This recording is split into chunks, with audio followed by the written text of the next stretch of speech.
Good morning. We're now more than halfway through October, and the new leaders in Congress have had more than 9 months to get things done for the American people.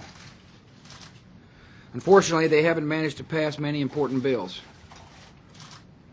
Now the clock is winding down. In some key areas, Congress is just getting started. Congress has work to do on health care. Tomorrow, Congress will hold a vote attempting to override my veto of the S-chip bill. It's unlikely that that override vote will succeed, which Congress knew when they sent me the bill. Now it's time to put politics aside and seek common ground to reauthorize this important program. I've asked Health and Human Services Secretary Mike Leavitt, National Economic Council Director Al Hubbard, and OMB Director Jim Nussle to lead my administration's discussions with the Congress. I made clear that if putting poor children first requires more than the 20% increase in funding I propose, we'll work with Congress to find the money we need. I'm confident we can work out our differences and reauthorize S-chip. Congress has work to do to keep our people safe. One of the things Congress did manage to get done this year is pass legislation that began modernizing the Foreign Intelligence Surveillance Act. FISA is a law that our intelligence professionals use to monitor the communications of terrorists who want to do harm to our people. The problem is that Congress arranged for the measure they passed to expire this coming February. In addition, the House is now considering another FISA bill that would weaken the reforms they approved just 2 months ago. When it comes to improving FISA, Congress needs to move forward, not backward, so we can ensure our intelligence professionals have the tools they need to protect us. Congress has work to do on the budget. One of Congress's basic duties is to fund the day-to-day operations of the federal government. Yet Congress has not sent me a single appropriations bill. Time is running short, so I urge the Speaker and the Leader of the Senate to name conferees for 6 of the annual appropriations bills that have already passed the House and the Senate. The 2 houses need to work out their differences on these bills and get them to my desk as soon as possible. They also need to pass the remaining spending bills one at a time and in a fiscally responsible way. Congress has work to do on education. As we saw from the recent Nation's Report Card, the No Child Left Behind Act is getting results for America's children. Test scores are rising. The achievement gap is beginning to close. And Congress should send me a bipartisan bill that reauthorizes and strengthens this effective piece of legislation. Congress has work to do on housing. Back in August, I proposed a series of reforms to help homeowners struggling with their mortgage payments. More than 6 weeks later, Congress has yet to finish work on any of these measures. These are sensible reforms that would help American families stay in their homes, and Congress needs to act quickly on these proposals. Congress has work to do on trade. Earlier this year, my administration reached out to the Congress, and we forged a bipartisan agreement to advance trade legislation. Now Congress needs to begin moving on trade agreements with Peru, Colombia, Panama, and South Korea. These agreements expand access to overseas markets, they strengthen democratic allies, and they level the playing field for American workers, farmers, and small businesses. Congress has work to do for our military veterans. Yesterday I sent Congress legislation to implement the Dole-Shalala Commission's recommendations that would modernize and improve our system of care for wounded warriors. Congress should consider this legislation promptly so that those injured while defending our freedom can get the quality care they deserve. Congress also needs to complete the Veterans Affairs Appropriations Bill that funds veterans benefits and other ongoing programs. Look, we have our differences on appropriations bills. The Veterans Bill is where we agree. So I ask Congress to send me a clean bill that will fund our veterans, a bill without unnecessary spending in it. And they need to get this work done, and I hope they can get it done by Veterans Day. It seems like a reasonable request. on behalf of our nation's veterans. Congress has work to do for law enforcement and the judiciary. I want to thank the Senate Judiciary Committee for beginning hearings today on Judge Mukasey's nomination to serve as the Attorney General. I urge the committee to vote on that nomination this week and send it to the full Senate for a vote next week. The Senate also needs to act on the many judicial nominations that are pending and give those nominees an up or down vote. Confirming federal judges is one of the most important responsibilities of the Senate, and the Senate owes it to the American people to meet that responsibility in a timely way. With all these pressing responsibilities, one thing Congress should not be doing is sorting out the historical record of the Ottoman Empire. The resolution on the mass killings of Armenians beginning in 1915 is counterproductive. Both Republicans and Democrats, including every living former Secretary of State, have spoken out against this resolution. Congress has more important work to do than antagonizing a Democratic ally in the Muslim world, especially one that's providing vital support for our military every day. There's little time left in the year, and Congress has little to show for all the time that has gone by. Now's the time for them to act. And I look forward to working with members of both parties on important goals that I've outlined this morning. And now I look forward to taking some of your questions. Believe it or not. Mr. President, Turkey's parliament is debating sending military forces into Iraq to pursue Kurdish rebels. Do you think that Turkey has a legitimate right to stage a cross-country offensive, cross-border offensive? I talked to Ambassador Crocker and General Petraeus about this issue this morning. We are making it very clear to Turkey that we don't think it is in their interests to send troops into Iraq. Actually, they have troops already stationed in Iraq, and they've had troops stationed there for quite a while. We don't think it's in their interest to send more troops in.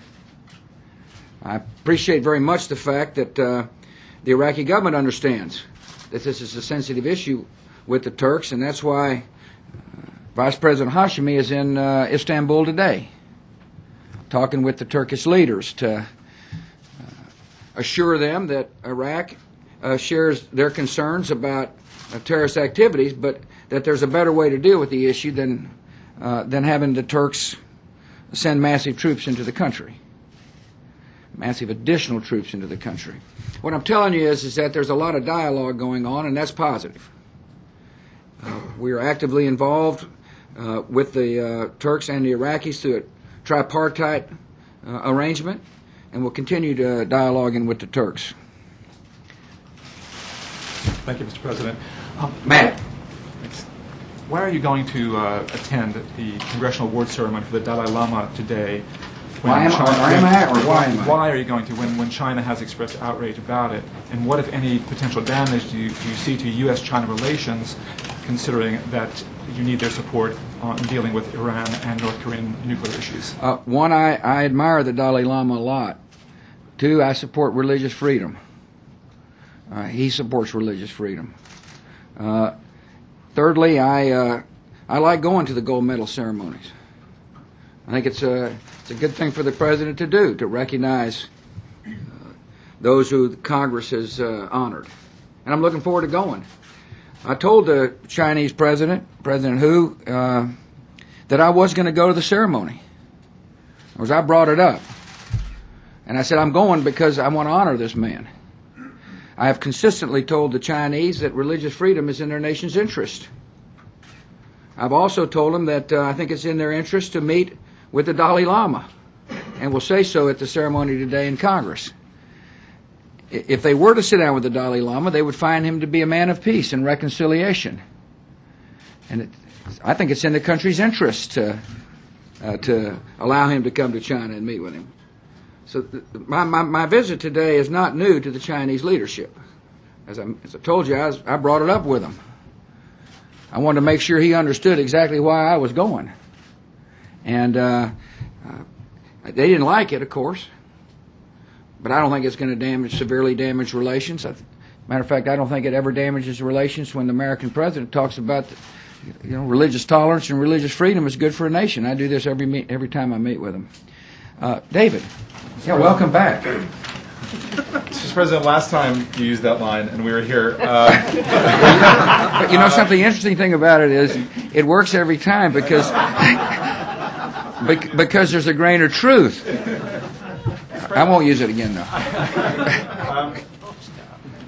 There's a report today from Israel Army Radio indicating that the Syrians have confirmed that the Israelis struck a nuclear site in their country.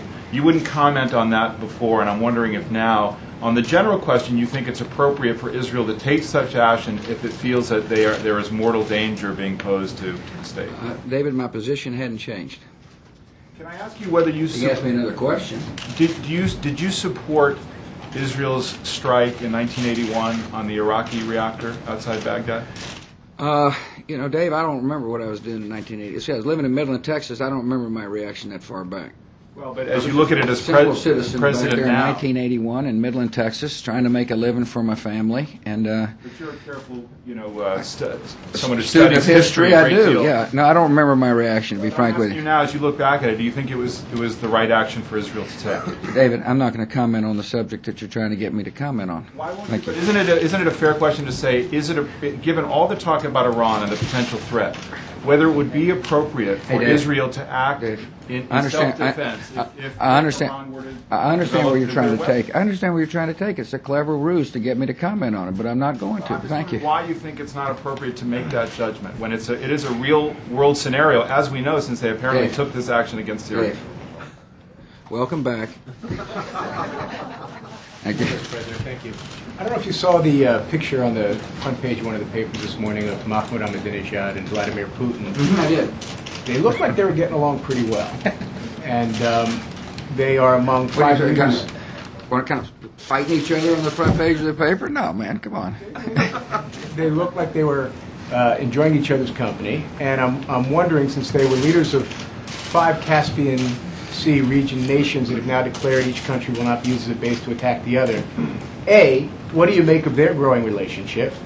B, does it complicate what the United States can do in the region? And C, would you characterize that arrangement as some sort of Caspian Sea Truman Doctrine or something like that? You know, I think it's hard to judge how their conversations went from a picture. Generally, leaders don't like to be photographed scowling at each other or making bad gestures at each other. So I'm not surprised that there was a nice picture of them walking along. You know, I try to make sure that when I'm with foreign leaders, there's a pretty picture of the two of us walking down, the colonnades or something like that to send a good message. Are you saying And so, it's so warm? well, I don't know yet. What I'm about to tell you is that I'm looking forward to getting President Putin's readout from the meeting.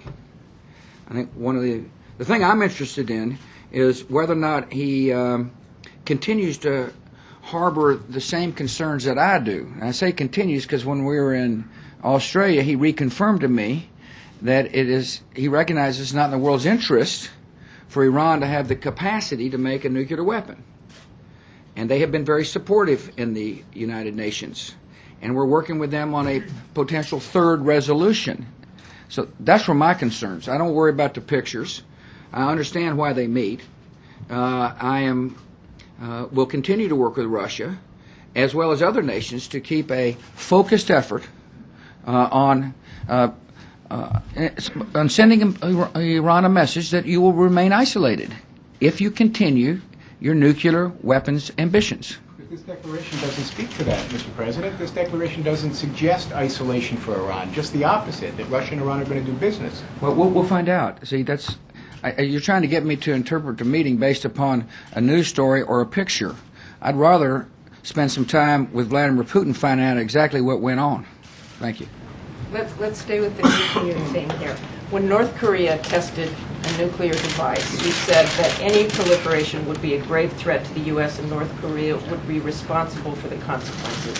Are you denying that North Korea had any role in the suspected nuclear facility? See, you're trying to pull a Gregory.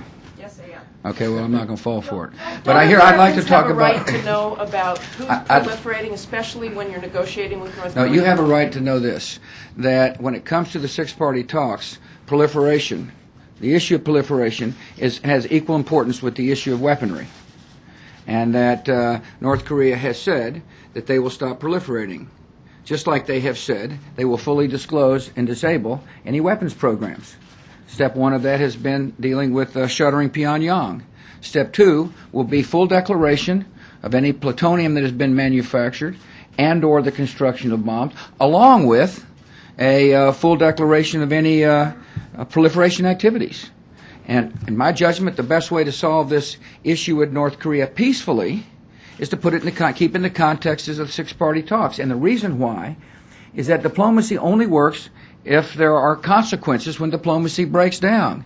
And it makes sense for there to be other people at the table, so that if North Korea were to have said to all of us, we're going to do X, Y, or Z, and they don't, that we have other people other than the United States being consequential. There's a lot of aid that goes on with between North Korea and China, or North Korea and South Korea. And therefore, if they renege on their promises, and they have said, they have declared that they will show us weapons and get rid of the weapons programs as well as stop proliferation. If they don't fulfill that which they've said, we are now in a position to make sure that they understand that there will be consequences. And I'm pleased with the progress we're making. There's still work to be done. You bet there's work to be done. Do I go into this thing saying, well, gosh, the process is more important than the results? I don't. What matters most, to me, are whether or not we can achieve the results that I've said we're hoping to achieve. And if not, there will be consequences to the North Koreans. Is Syria part of those talks? Is Syria part of the talks? Proliferation is a part of the talks. In Syria? Elaine. See, look, in all due respect to you and Gregory, this is not my first rodeo. And I know where you're trying to get me to comment. I'm not going to comment on it, one way or the other. Your Elaine. administration has talked about mushroom Thank you. clouds in the past. Martha, thank you. Elaine. Mr. President, on Iraq, you've talked repeatedly about the threat of al-Qaeda in Iraq. And we've also heard a lot about the military progress that's been made against that group.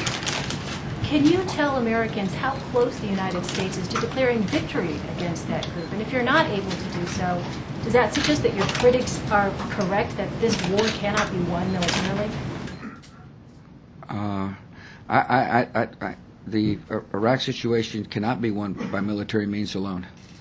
There has to be political reconciliation to go with it. There has to be the emergence of a democracy. That's been my position ever since it started. Al-Qaeda is still dangerous. They're dangerous in Iraq. They're dangerous elsewhere. Al-Qaeda is not going to go away anytime soon. That's why it's important for us to be finding out what their intentions are, and what are their plans, so we can respond to them. This war against Al-Qaeda requires actionable intelligence. That's why this FISA bill is important. And they still want to do us harm, Elaine, and they're still active. Yeah, we've hurt them bad in Iraq.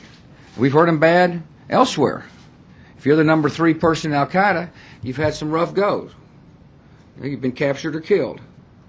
And we're keeping the pressure on them all the time. And so, yeah, we're making progress. And but no, I fully understand those who say you can't win this thing militarily. That's exactly what the United States military says, that you can't win this military. That's why it's very important that we continue to work with the Iraqis on economic progress as well as political progress. And what's happened in Iraq is there's been a lot of political reconciliation at the grassroots level. There was people that hadn't been talking to each other are now talking to each other. They're beginning to realize there's a better future than one with a country with deep sectarian divide. And what's going to end up happening is that the local reconciliation will affect the national government. In the meantime, we're pressing hard to get the national government to complete the strategic partnership with the United States, as well as pass meaningful legislation like the DBAT law, or the provincial government law, or the oil revenue sharing law. Right. Matt, what you just laid out, should the American people be prepared for a large number of U.S. forces to remain in Iraq after you are finished with your presidency? The troop levels in Iraq will be determined by our commanders on the ground and the progress being made. Thank you. Mr. President, I'd like to follow on President Putin's visit to Tehran, not about the image of President Putin and President Ahmadinejad, but about the words that Vladimir Putin said there. He issued a stern warning against potential U.S. military action against Did he say Iran. U.S.? Yeah. Oh, And he he did? said, well, at least the quote said that. And he also said, quote, he sees no evidence to suggest Iran wants to build a nuclear bomb. Were you disappointed with that message? And does that indicate possibly that international pressure is not as great as you once thought against Iran abandoning its nuclear program? As I say, I look forward to, if those are in fact his comments, I look forward to having him clarify those, because when I visited with him, he understands that it's in the world's interest to make sure that Iran does not have the capacity to make a nuclear weapon. And that's why on the first round at the UN he joined us, and second round, or we joined together to send a message. I mean, if he wasn't concerned about it, Brett, then why did we have such good progress at the United Nations in round 1 and round 2? And so I will visit with him about it. I have not been briefed yet by Condi or Bob Gates about their visit with Vladimir Putin. And But you definitively believe Iran wants to build a nuclear bomb? I think so long until they suspend and or make it clear that they that their statements aren't real. Yeah, I believe they want to have the capacity, the knowledge, in order to make a nuclear weapon, and I know it's in the world's interest to prevent them from doing so. I believe that the Iranian, if Iran had a nuclear weapon, it would be a dangerous threat to world peace. We got a leader in Iran who has announced that he wants to destroy Israel. So I've told people that if you're interested in avoiding World War III, it seems like you ought to be interested in preventing them from having the knowledge necessary to make a nuclear weapon. And I take the threat of Iran with a nuclear weapon very seriously, and will continue to work with all nations about the seriousness of this threat. Plus, we'll continue working the financial measures that we're in the process of doing. In other words, I think the whole strategy is that at some point in time, leaders or responsible folks inside of Iran may get tired of isolation and say this isn't worth it. And to me, it's worth the effort to keep the pressure on this government. And secondly, it's important for the Iranian people to know we harbor no resentment to them. We're disappointed in the Iranian government's actions, as should they be. Inflation is way too high. Isolation is causing economic pain. This is a country that has got a much better future. People have got should have better hope inside Iran than this current government is providing them. So it's a complex issue, no question about it. But my intent is to continue to rally the world to send a focused signal to the Iranian government that we will continue to work to isolate you, in the hopes that at some point in time somebody else shows up and says it's not worth the isolation. Yes, ma'am. Mr. President, you are sponsoring the International Peace Conference. President Abbas said he's not going to come unless there is a timetable. Who said that? President Abbas. Oh, yeah? Secretary Rice said that failure is not an option. You talked about substantial issues need to be discussed.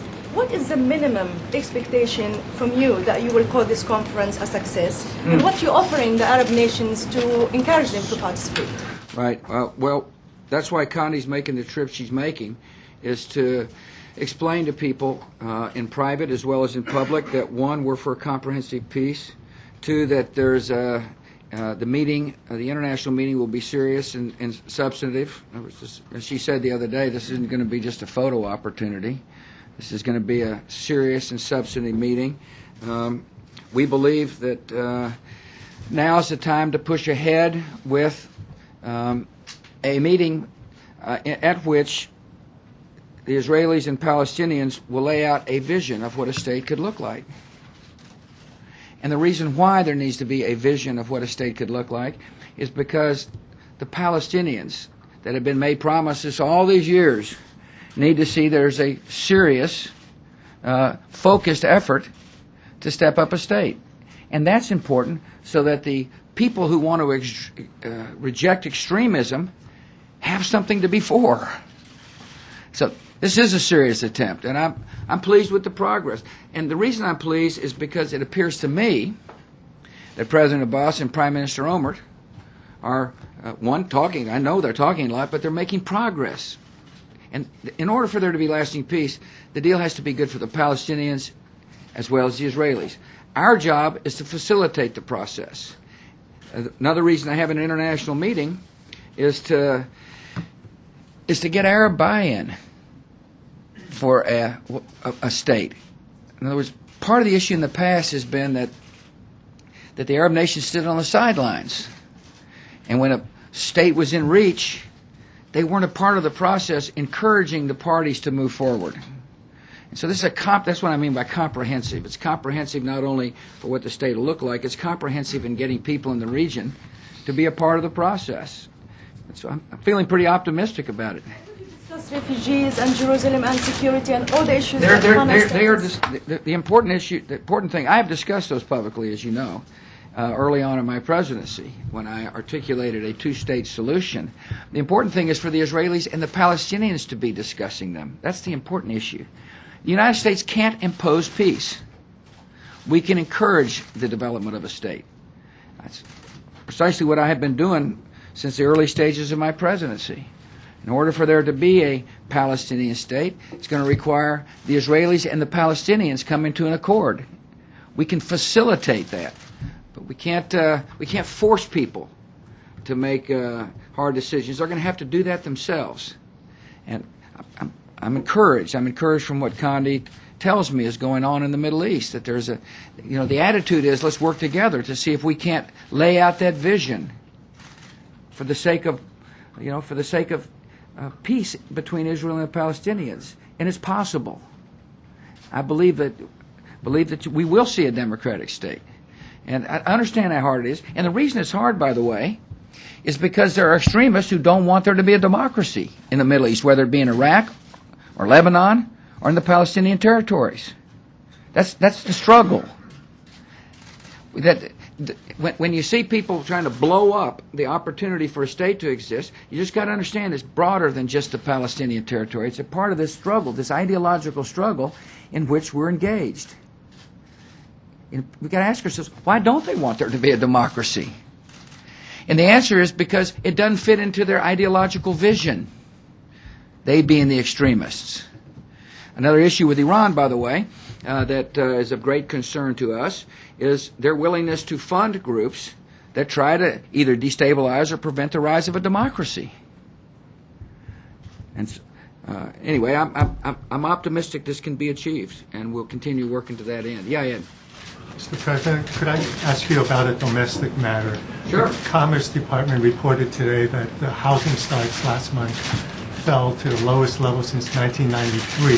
How concerned are you that this housing recession will spill over into the broader economy, and what more can be done to prevent that from happening? Ed, I'm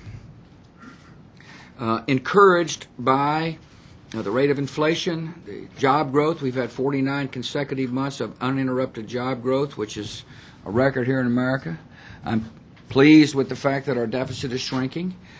But like our Secretary of the Treasury, I recognize there's softness in the housing market. By the way, we had growth in the GDP because of exports. In other words, there's positive elements of our economy, but no question the housing is soft. And the fundamental question is, what do we do to help homeowners?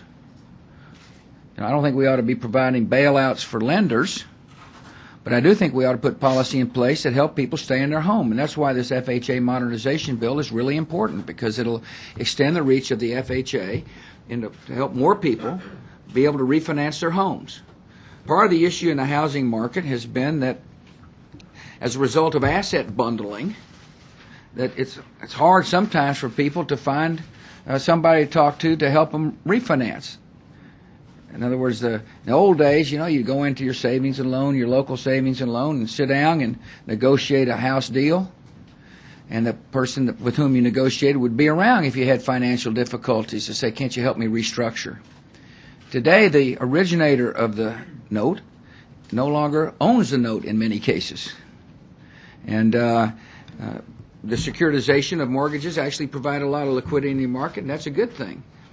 But it also creates a issue here in America, and that is, how do we get people to understand the nature of the mortgages they bought, and how do you help people refinance to stay in their home. And so that's what Secretary Paulson, Secretary Jackson have been working on, particularly with the private sector, to facilitate the ability of people to refinance. And finally, we need to change the tax law. You're disadvantaged if you refinance your home. It creates a tax liability. And if we want people staying in their homes, then it seems like to me we got to change the tax code. That's why I talked to Senator Stabenow the other day and thanked her for her sponsorship of an important piece of tax legislation that will enable people to more likely stay in their homes. So there's some things we can do, Ed. In the meantime, you just got to understand this. It's going to have to work out. When you got more houses and you got buyers, the price tends to go down, and we're just going to have to work through the issue. I'm not a forecaster, but I can tell people that I feel good about many of the economic indicators here in the United States. Peter. Mr. President, following up on Vladimir Putin for a moment, he said recently that next year when he has to step down according to the Constitution as president, he may become prime minister, in effect keeping power and dashing any hopes for a genuine democratic transition there. Senator McCain I've been planning that myself. Senator McCain said yesterday, sir, that when he looks into Putin's eyes, he sees a K, a G, and a B. And he would never have invited him to Kennebunkport. And he says it's time we got a little tough with Vladimir Putin. I'm wondering if you think, is Senator McCain right, and what would it mean for Russian democracy if, when you leave power, assuming you do in January 2009, that Vladimir Putin is still in power? Yeah. One of the interesting, my leadership style has been to try to be in a position where I actually can influence people. And one way to do that is to have personal relationships that enable me to sit down and tell people what's on my mind without fear of rupturing relations. And that's how I've tried to conduct my business with Vladimir Putin. We don't agree on a lot of issues. We do agree on some. Iran is one. Nuclear proliferation is another. Reducing our nuclear warheads was an issue that we agreed on early. But I believe good diplomacy requires good relations at the leadership level. That's why in Slovakia I was in a position to tell him that we didn't understand why he was altering the relationship between the Russian government and a free press. In other words, why the free press was becoming less free. And I was able to do. He didn't like it. Nobody likes to be talked to in a way that may point up different flaws in their strategy. But I was able to do so in a way that didn't rupture relations. He was able to tell me going into Iraq wasn't the right thing. And to me, that's good diplomacy. And so I'll continue to practice that diplomacy. Now, in terms of whether or not it's possible to reprogram the kind of basic Russian DNA, which is a centralized authority, that's hard to do. We've worked hard to make it, appear in their interest, or we made it clear to them that it's in their interest to have good relations with the West. And the best way to have good long-term relations with the West is to recognize that checks and balances in government are important, or to recognize there are certain freedoms that are inviolate. So Russia's a complex relationship, but it's an important relationship to maintain.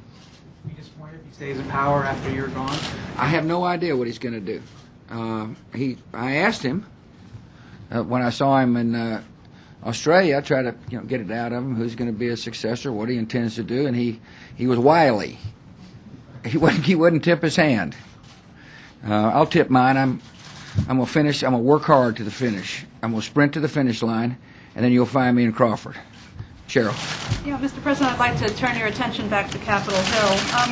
A year ago, after Republicans lost control of Congress, you said you wanted to find common ground. This morning, you gave us a pretty scathing report card on Democrats, but I'm wondering, how would you assess yourself in dealing with Democrats this past year? How effective have you been in dealing with them on various issues, and do you think you've done a good job in finding common ground? We're finding common ground on Iraq. I recognize there are people in Congress that we shouldn't have been there in the first place, but it sounds to me as if the debate has shifted, that David Petraeus and Ryan Crocker's testimony made a difference to a lot of members.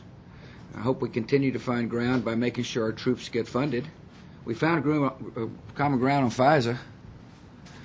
My only question is, why change a good law?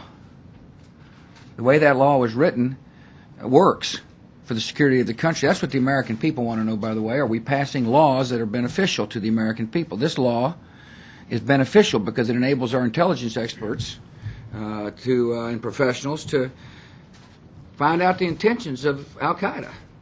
Now, the law needs to be changed, enhanced, by providing the phone companies that allegedly helped us with liability protection. So we found common ground there. Hopefully we can find common ground as the Congress begins to move pieces of legislation. The reason I said what I said today is there's a lot to be done. As you recognize, I'm not a member of the legislative branch, probably wouldn't be a very good legislator. But as the head of the executive branch, it makes sense to call upon Congress to show progress and get results. It's hard to find common ground unless important bills are moving. They're not even moving.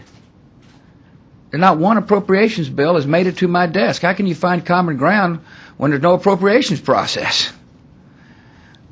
We found common ground on a trade bills, really important pieces of legislation as far as I'm concerned. One of the reasons why is exports helped us overcome the weakness in the housing market last quarter. If that's the case, it seems like it makes sense to continue to open up markets to U.S. goods and services. And yet, there hadn't been any bills moving when it comes to trade. Veterans Affairs is an area where we can find common ground. I asked Bob Dole and Donna Shalala to lead an important commission. A commission to make sure our veterans get the benefits they deserve.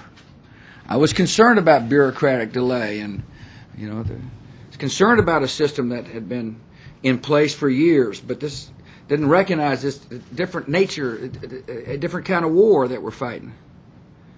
I don't like it when I meet wives who are sitting beside their husband's bed in Walter Reed and not being supported by its government, not being helped to provide care. I'm concerned about PTSD, and I want people to focus on PTSD. And so we sent up a bill, and I hope they move on it quickly. There's a place where we can find common ground, Cheryl. Is it all their fault that these bills aren't moving, that you've got these veto threats out? I think it is their fault that bills aren't moving, yeah. As I said, I'm not a part of the legislative branch. All I can do is ask them to move bills. It's up to the leaders to move the bills. And you bet I'm going to put veto threats out. Of course, I want to remind you, I put a lot of veto threats out when the Republicans were in control of Congress. I said, now, if you overspend, I'm going to veto your bills. And they listened. And we worked together. Whether or not that's the case, we'll find out. And by the way, on the S-chip bill, we weren't dialed in the beginning. The leader said, okay, let's see if we can get something moving. And I'm surprised I hadn't been asked about S-chip. It's an issue. I'm surprised I hadn't been asked about S-chip yet. I made it abundantly clear why I have vetoed the bills. I find it interesting that when Americans begin to hear the facts, they understand the rationale behind the veto. First of all, there are 500,000 children who are eligible for the current program who aren't covered. And so to answer your question on how far I'm willing to go, I want to provide enough money to make sure those 500,000 do get covered. That ought to be the focus of our efforts. In 6 or 7 states, they spend more money on adults than children. And finally, the eligibility has been increased up to $83,000. And that doesn't sound like it's a program for poor children to me. And I look forward to working with the Congress if my veto is upheld, to focus on those who are supposed to be covered. That's what we need to get done. Mark. Sir, yes. I wonder if you felt blindsided by the very blistering criticism recently from retired General Ricardo Sanchez, who was one of your top commanders in Iraq. He told a news conference last week that there's been glaring, unfortunate display of incompetent strategic leadership within our national leaders on Iraq. Right. Seems like quite a lack of common ground there, sir. Look, I admire General Sanchez's service to the country. I appreciate his service to the country. The situation on the ground has changed quite dramatically since he left Iraq. The security situation is changing dramatically. The reconciliation that's taking place is changing. The economy is getting better. And so I'm pleased with the progress we're making. And, and I admire the fact that he served. I appreciate his service. Should the American people feel disturbed that a former top general says that? Thank you, Mr. President. As Commander-in-Chief, are you in control of and responsible for military contractors in Iraq? And if not, who is? Yes, I'm responsible in that the State Department has hired those military contractors. Are you satisfied with their performance? If not, what are you doing to satisfy yourself that? I will be anxious to see the analysis of their performance. There's a lot of studying going on, both inside Iraq and out, as to whether or not people violated rules of engagement. I will tell you, though, that a firm like Blackwater provides a valuable service. They protect people's lives. And I appreciate the sacrifice and the service that the Blackwater employees have made. And they, too, want to make sure that if there's any inconsistencies or behavior that shouldn't, that ought to be modified, that we do that. And so we're analyzing it fully. Ann?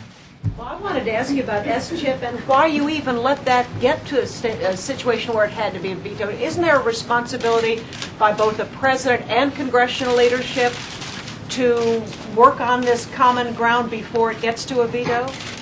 Right. As I said, we weren't dialed in, and I don't know why, but they just ran the bill, and I made it clear we weren't going to accept it. That happens sometimes. In the past, when I said, look, make sure we're a part of the process, and we were. In this case, this bill started heading our way, and I recognized Republicans in the Senate supported it. We made it clear we didn't agree. They passed it anyway. And so now, hopefully, we'll be in the process. That's why the president has a veto. Sometimes the legislative branch wants to go on without the president, pass pieces of legislation, and the president then can use the veto to make sure he's a part of the process. And that's, as you know, I fully intend to do. I want to make sure. And that's why when I tell you I'm going to sprint to the finish and finish this job strong, that's one way to ensure that I am relevant. It's one way to ensure that I'm in the process, and I intend to use the veto. Wolf. Thank you, sir. A simple question. What's your definition May of the word? require a simple answer. What's your definition of the word torture? Of what? The word torture. What's your definition? That's defined in U.S. law, and we don't torture. Can you give me your version of it, sir? John, whatever the law says. You talked about sprinting to the finish, and then you also just a moment ago sounded a bit resigned to the fact that if legislators don't move bills, there's not much you can do to it. So, well, I'm doing it right now. See, that's not to interrupt you, but it's called the bully pulpit. And I hope to get you. I was trying to get your attention focused on the fact that major pieces of legislation aren't moving, and those that are at a snail's pace. And I hope I did that. I hope I was able to accomplish that. More veteran, sir? Go ahead. He answers the question. Do you feel as if you're losing leverage and that you're becoming increasingly irrelevant? And what can you do about that? Quite the contrary. I've never felt more engaged and more capable of helping people recognize, American people recognize, that there's a lot of unfinished business, and I'm really looking forward to the next 15 months. I'm looking forward to getting some things done for the American people. And if it doesn't get done, I'm looking forward to reminding people as to why it's not getting done. But I'm confident we can get positive things done. I mean, you shouldn't view this as somebody says, well, this is, it's impossible for Congress and the President to work together. Quite the contrary. I just named some areas where we have worked together. And we're going to have to work together. We're going to have to make sure our troops get the money they need. We have to make sure America's protected. Having said that, I'm not going to accept a lousy bill. And the American people don't want there to be a lousy bill on this issue. The American people want to know that our professionals have the tools necessary to defend them. See, they understand Al-Qaeda and terrorism is still a threat to the security of this country. In other words, they're still out there. And they're still plotting and planning. And it's in our interest to have the tools necessary to protect the American people. It's our most solemn duty. So there's a lot of areas where we can work together. This just happens to be a period of time when not much is happening. And my job is to see if I can't get some of that movement in the right direction. And at the same time, make sure that, that we're part of the process. And one way the executive branch stays a part of the process is to issue veto threats and then follow through with them. And so that's what you're going to see tomorrow, is whether or not the Congress will sustain my veto on a bill that I said I would veto, and explain why I'm vetoing it. And again, I want to repeat it so the American people clearly understand. One, there are 500,000 children who are eligible under this program that aren't being covered today. Two, some states are spending more money on adults than children. That doesn't make any sense if you're trying to help poor children. By the way, in Medicaid, we spend about $35 billion a year on poor children. So if somebody's listening out there saying, well, they don't care about poor children, they ought to look at the amount of money we're spending under Medicaid for poor children. And finally, to increase eligibility up to 83,000, in my judgment, is an attempt by some in Congress to expand the reach of the federal government in medicine. And I believe strongly in private medicine. Now, I think the federal government ought to help those who are poor, and one of the reasons why I work so hard on Medicare reform is to make sure that we fulfill our promise to the elderly. But I don't like plans that encourage people to move from private medicine to the public. And that's what's happening under this bill. And so I'm looking forward to working with the Congress to make sure the bill does what it's supposed to do. Listen, thank you all for your time. I enjoyed it.